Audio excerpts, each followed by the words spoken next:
to help others become Krishna conscious. So because he's so eager to see Krishna, he's also able to see in the consciousness of others their lack of Krishna consciousness. He can see where Krishna is in their consciousness and where he is not.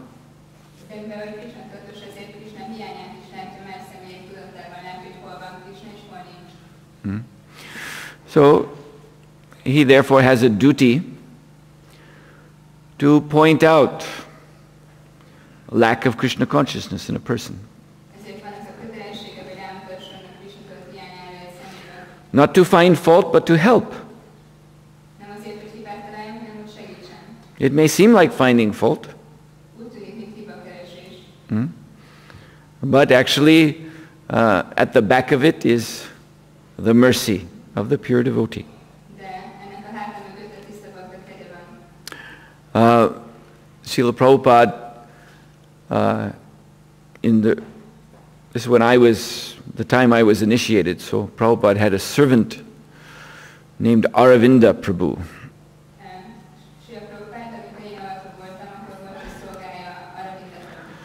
And Srila Prabhupada was demanding very much of Aravinda. Always giving him so many services. And Prabhupada never seemed to be satisfied. So he was always seemingly criticizing Aravinda. Oh, you did this wrong. Why you didn't do it that way?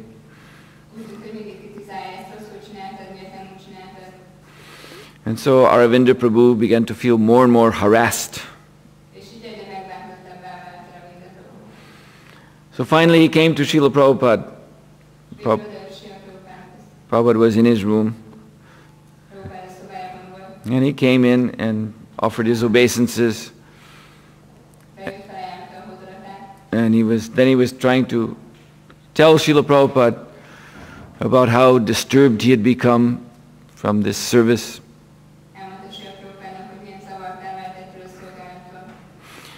And then he just began to cry. So Srila Prabhupada reached on his desk for a pair of kartals, and he stood up and he began to chant Hare Krishna. And Prabhupada started to dance around the room. He was dancing around Aravinda, who was sitting there crying.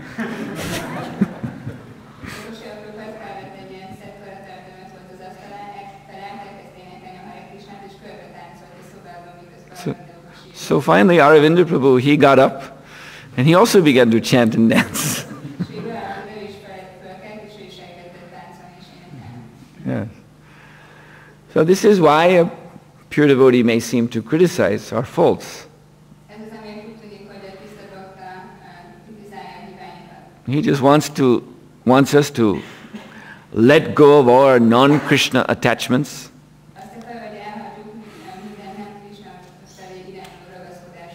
and chant Hare Krishna blissfully.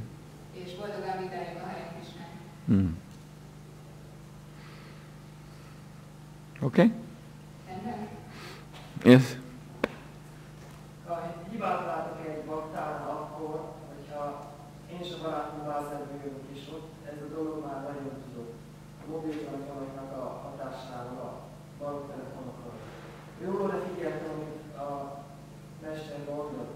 Elsorolta a 4 perverziót.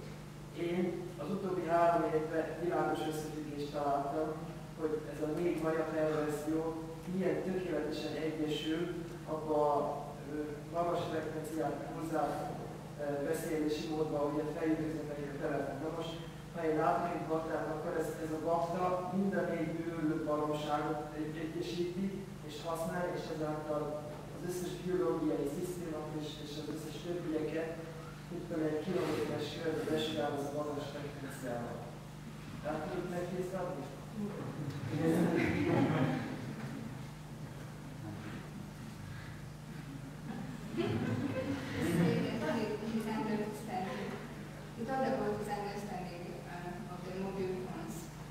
Of the what? Mobile phone.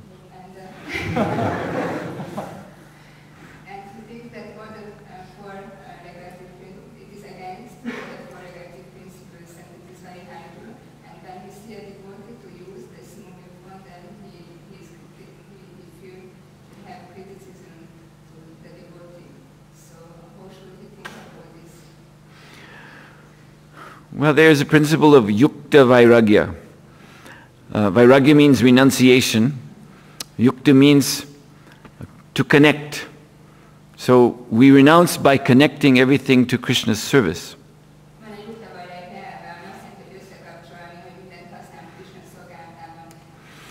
The impersonalists, they practice what is called palgu vairagya. That's a weak renunciation. They just try to give things up.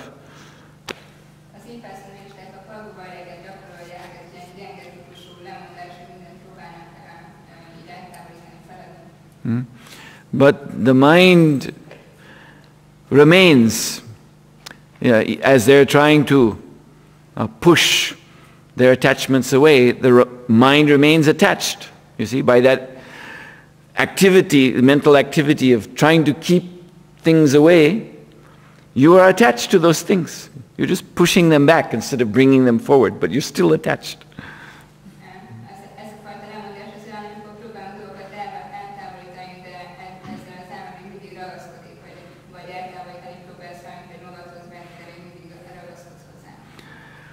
So in Krishna consciousness, we understand that everything in this world has come from Krishna. Where else has it come from?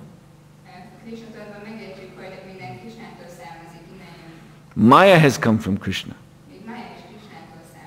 We are not, there are some religions that have a theology of dualism. That there's God up here and there's a devil down there, and they're enemies of one another. There's just no harmony at all anywhere.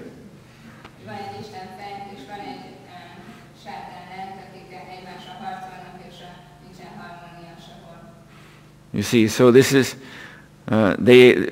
people who accept that kind of religion means they accept two ultimate principles, not just one God, but there is an anti-God too.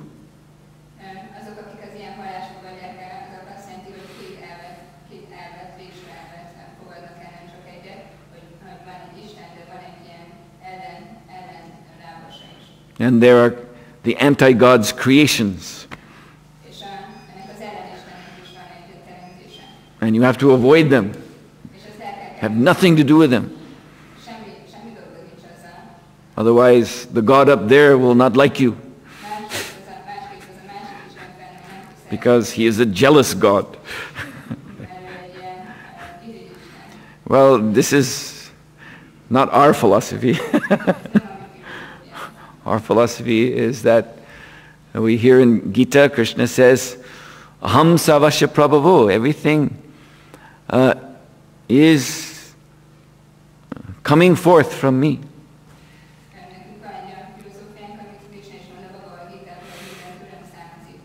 So, where does the intelligence come from to manufacture a cell phone? It doesn't come ultimately from some devil.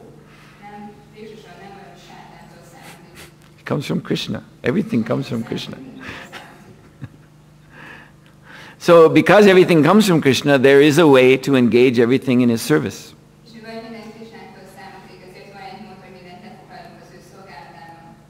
So this is our process of detachment. So you use the cell phone only for Krishna's service. So that's pure. You see? If you use it for yourself, then that's impure. You know? Someone who yes, you see all these people with their cell phones, and they're ringing everywhere, you know, every time, day and night. And everything's about sense gratification, how to make money, how to meet some illicit lover somewhere. All this nonsense they're talking about.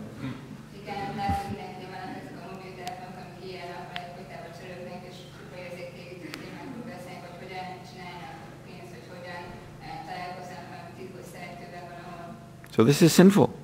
Mm-hmm. And everything they use is used in that way. You see, automobile, airplane, house, you see, computer, everything. They use only for sense gratification. But we don't therefore say, oh, because now we're devotees, we have nothing to do with those things.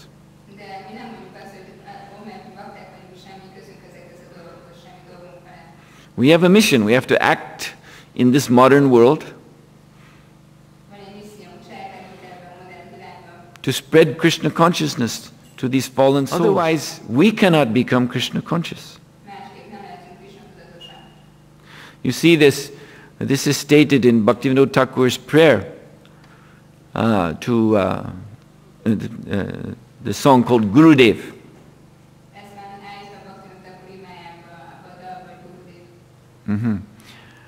Gurudev Sakala Samane Bolo Diya Koro Nijamani Spriharhina. This song he's saying that my dear spiritual master, please help me overcome my propensity to commit offenses to other living entities.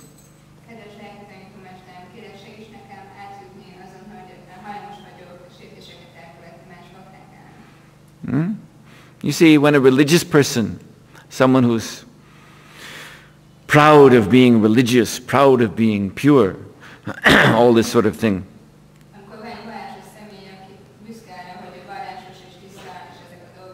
and then he looks down his nose at those sinful people out there,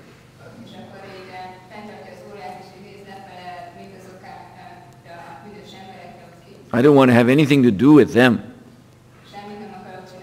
They're all fools and rascals. Well, he's committing violence on them then. Because he knows better. He could help them. But due to some pride, he's letting them go to hell. So this is as good as violence. You see, if you see someone, say there's been automobile accident, car is turned over on its back, the fire is burning, car is starting to burn, and you see there's a person trapped in the car.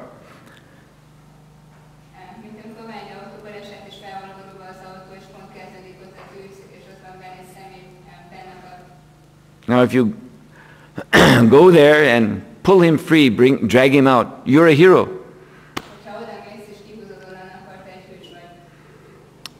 But if you say, oh, this is just Maya.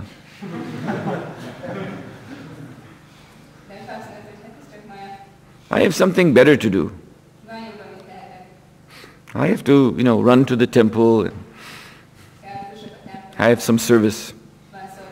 I can't be bothered with this nonsense. So, what do you think would happen if the newspapers found out about that? There would be some very bad publicity. This is actually an act of violence. This person is about to be burned to death. You could save him, but you... No. I have higher things to do than this.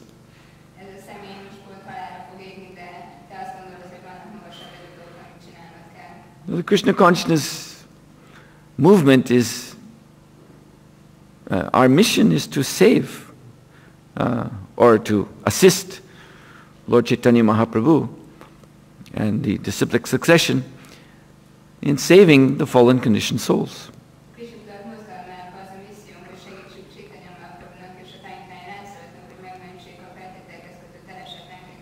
And this is emergency work. From the spiritual point of view, the whole world is a big disaster area.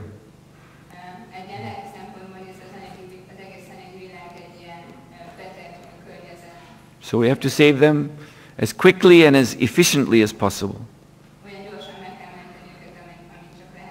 So therefore we can use any item of modern technology as long as it is in Krishna's service, as long as it is for this mission of saving souls. Then that is real renunciation. That is really accepting that everything comes from Krishna. That means Krishna has actually put these things in this world for his purpose.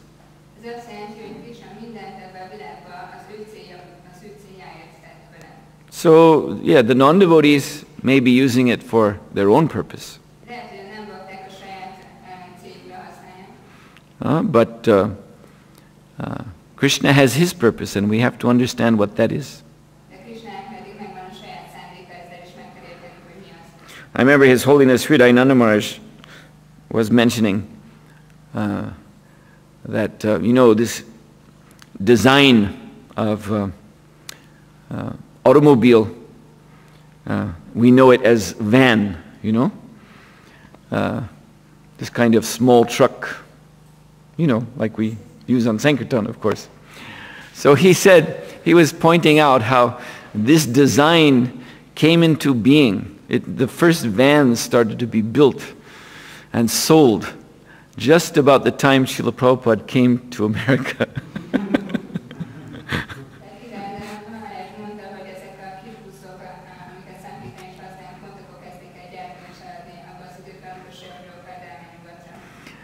So if you look at it in this way, we can see Krishna's purpose for manifesting vans was for Sankirtan parties to distribute books.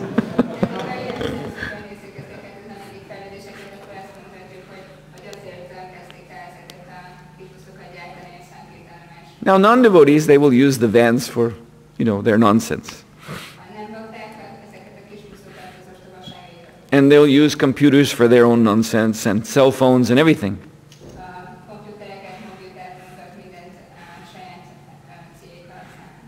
But we have to see what is Krishna's purpose. Why did Krishna give the intelligence for this?